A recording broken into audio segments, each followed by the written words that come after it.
To understand the future, we have to look to the past, and Ukraine's past is littered with paradoxes.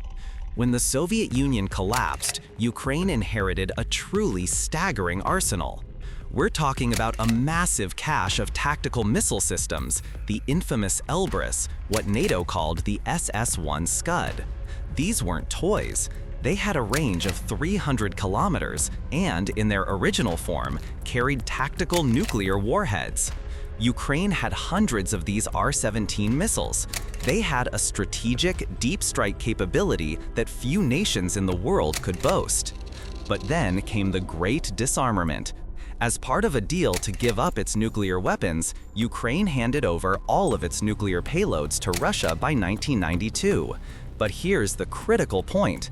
The missile complexes and the R-17 missiles themselves, which could be fitted with conventional warheads, remained in Kyiv's hands. They had a powerful conventional deterrent. This brings us to a crucial betrayal. When Viktor Yanukovych came to power, a decision was made. Funded by the United States, Ukraine began to dismantle and destroy these valuable missile systems. By 2011, every single one was gone. The official reason? They were morally obsolete. But I've been in this game a long time, and I can tell you, an obsolete weapon in the right hands can still be a game changer. Just look at what Saddam Hussein did, modifying his Scuds to hit Israel. They were old, but they were a threat. This decision to disarm wasn't just short-sighted, it was a devastating strategic mistake. The real story, however, gets even darker. Even before those systems were destroyed, under President Viktor Yushchenko, Ukraine initiated a project to develop its own modern, homegrown operational tactical missile system, the Sapsan.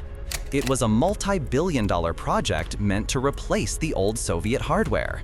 But then, in 2013, Defense Minister Pavlo Lebedev, the very same man who later fled to Russian-occupied Crimea and took Russian citizenship, abruptly killed the project.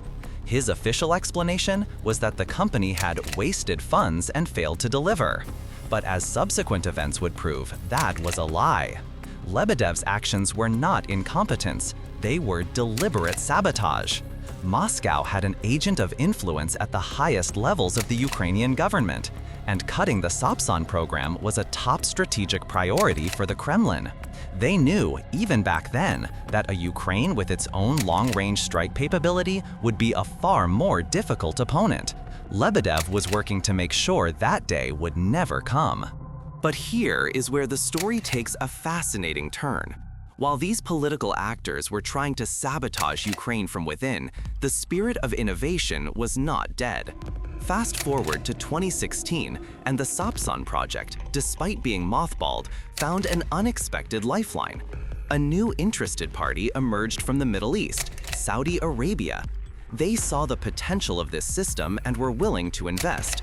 The Saudis provided a little more than what Ukraine had initially put up, a contract worth $40 million. And in just 3 short years, the very same design bureau, Yuzhnoye, delivered a working prototype launch system, a rocket engine, and a homing guidance system. This directly refutes the claims of incompetence and waste made by Lebedev. It proves that the sabotage was not about a lack of progress, it was about preventing a critical capability from ever seeing the light of day.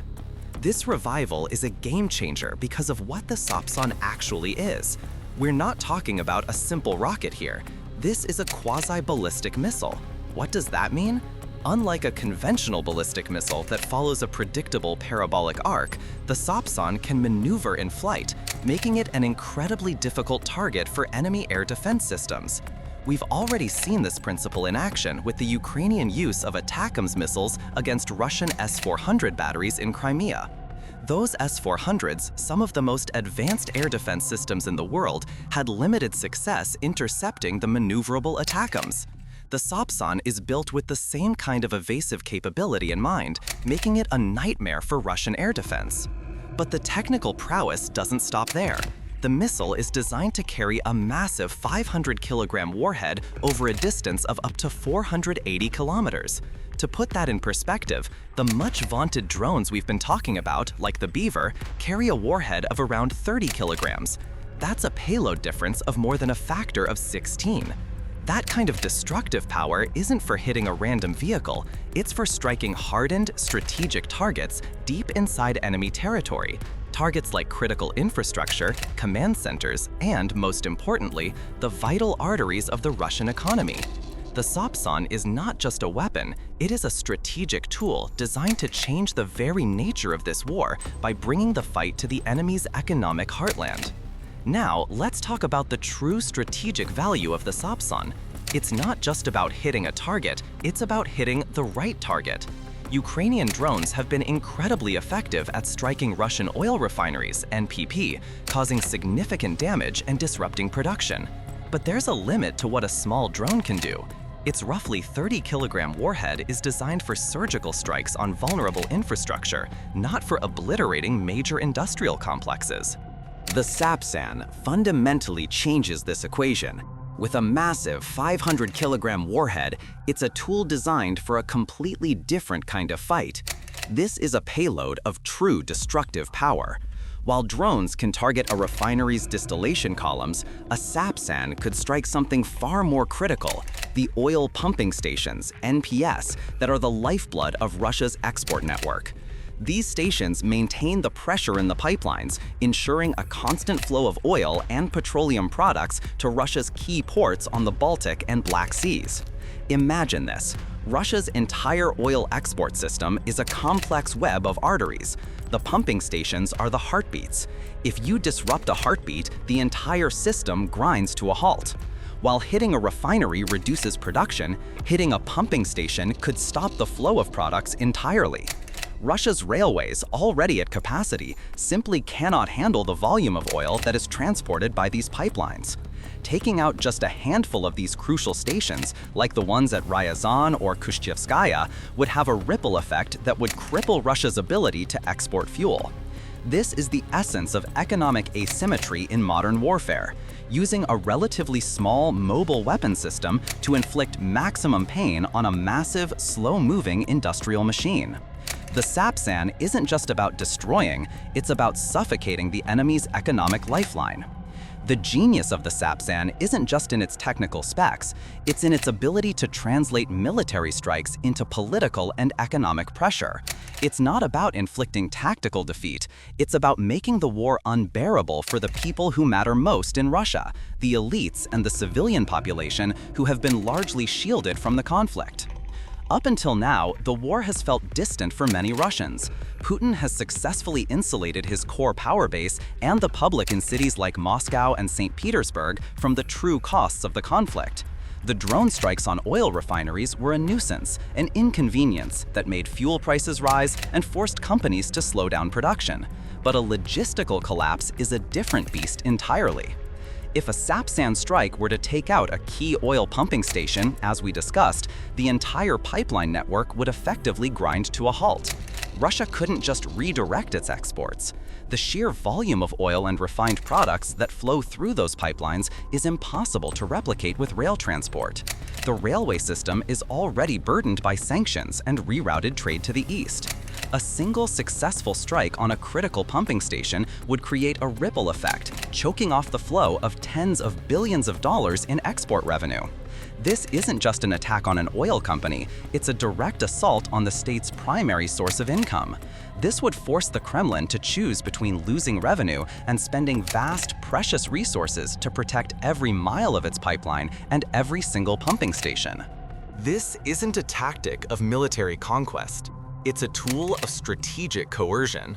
When the war starts to truly hit the Russian elite in the wallet, when it becomes a direct threat to their business interests and their comfortable lifestyle, that is when the pressure on Putin will become internal, not just external.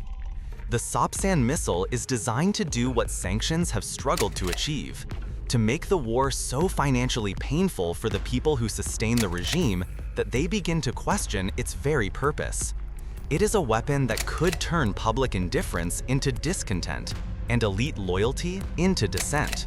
It's a game of chicken, and the Sapsan is the argument that makes the enemy blink first. So, What is the ultimate conclusion? The Sapsan isn't a weapon designed to win the war on its own. It won't break the Russian army on the front lines, and it won't single-handedly restore Ukraine's 1991 borders. Its purpose is something far more profound. This missile is a strategic bargaining chip. For over a decade, Moscow's agents like Pavel Lebedev worked to ensure Ukraine would never have a weapon like this. They knew that if Kyiv could threaten Russia's economy and its major cities, the cost of this war would skyrocket. The Sapsan has the potential to make this conflict simply too expensive and too painful for the Russian regime to sustain. This is the very goal of strategic warfare. You don't have to defeat the enemy's entire army. You just have to make the war's continued pursuit unprofitable and unsustainable. By having a homegrown, long-range missile, Ukraine can finally engage in negotiations from a position of strength, not weakness. It sends a clear message. You might have superior numbers, but we have the ability to inflict pain that you cannot ignore. The Sapsan isn't just about a missile. It's about a nation's ability to shape its own destiny, to defend itself with innovation, and to ultimately force its adversary to the negotiating table. When this complex finally enters service, it won't just be a new weapon on the battlefield. It will be the most powerful argument Ukraine has in its arsenal.